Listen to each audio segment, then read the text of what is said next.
The convention is taking place and it's full of heavy-duty presenters and facilitators. My request to the delegates is not just a feedback that you liked this, you didn't like that, because that doesn't give value to the speakers.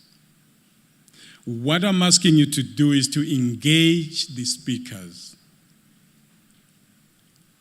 As delegates, you are not a church congregation. So don't behave as if you are a church congregation whereby we open the verses, we read the verses. All you have to do is to say amen.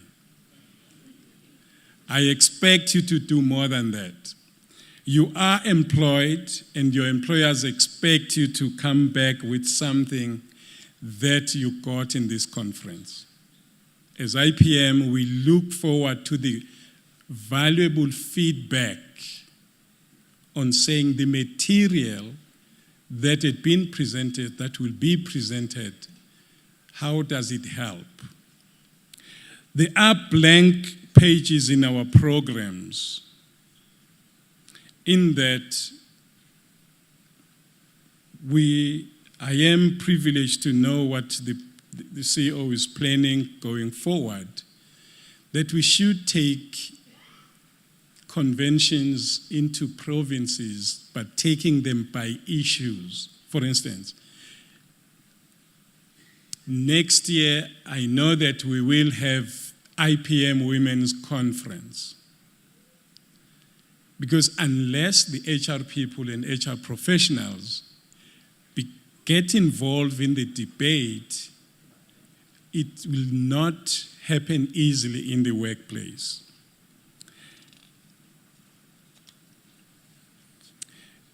In my trip in Swaziland, I was asked to talk about unlearning change.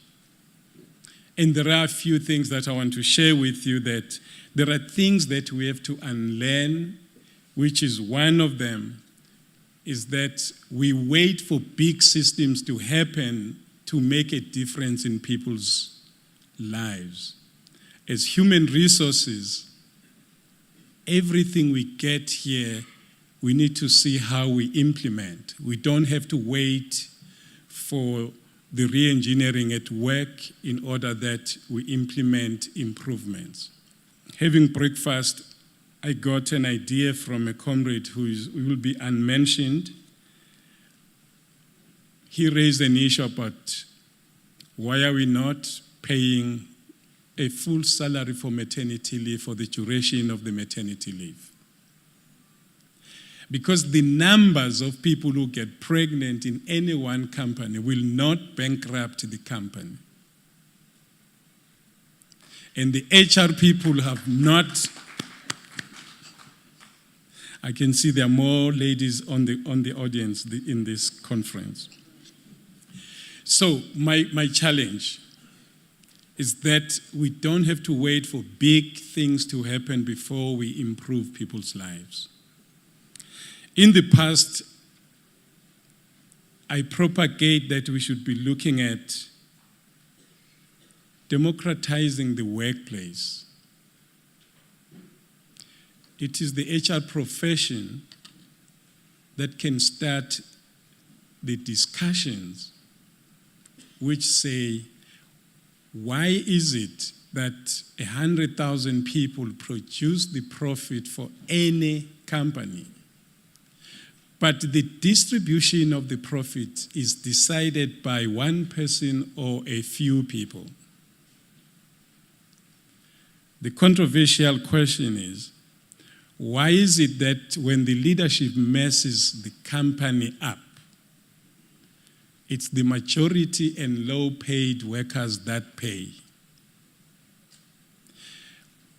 HR professionals have been party to the murder of vulnerable workers. Whenever there is a retrenchment, it's the HR people that go forward to explain why workers will have to go. how can we influence any enterprise that people must be protected? On the fourth industrial revolution, which is already with us, digitization is already with us. It's very important that the HR profession should be getting into the field of the fourth industrial revolution. We should be protecting the current workforce that is going to be ravaged by the automation that is taking place as we speak. The robots are taking most of the jobs, and for the first time, white-collar work is also getting automated through artificial intelligence. So our role as HR professionals is that we get involved and we begin to ensure that we protect the people, not saving jobs, because when you save jobs, you will be looking backward. Automation is already here. So the key thing to protect are the people. We can protect them on two ways. One is to train people, giving them the skills of survival beyond the jobs that they are in now. Secondly, is that the benefits that emanate from automation, they must be shared with the workforce. And in that sense, we will only be able to do that when as a profession we are involved.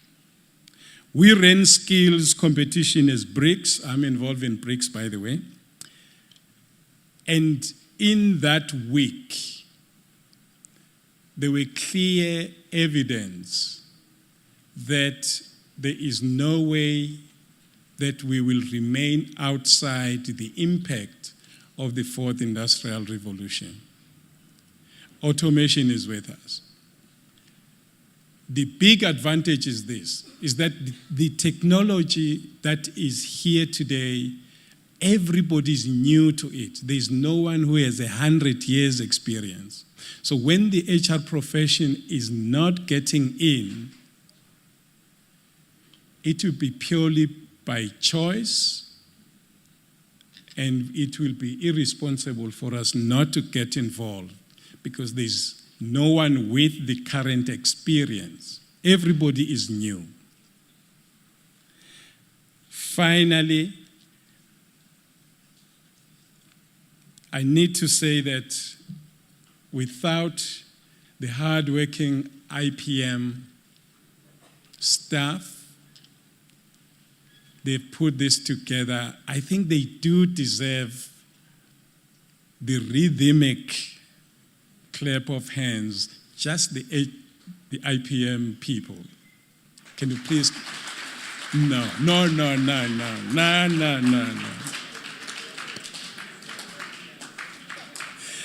Lalelani, abantu abashaya izandla kanjalo ngabasotshwaleni.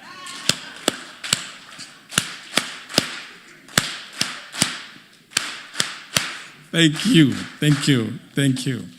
I'm really impressed by what they have pulled thus far. And also, I would want to thank in advance the presenters that have managed to come through, and yourselves, and the sponsors.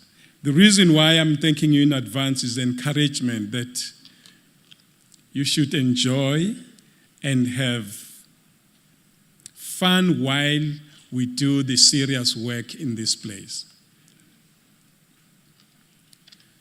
And finally, I need to recognize the veterans. You know that IPM has ancestors. So there are some of the ancestors that you must see who are already here. Others I didn't see in the crowd, but Mr. Tsukudu and Re, can you please stand so that they see that IPM is alive and kicking, because you guys are still alive.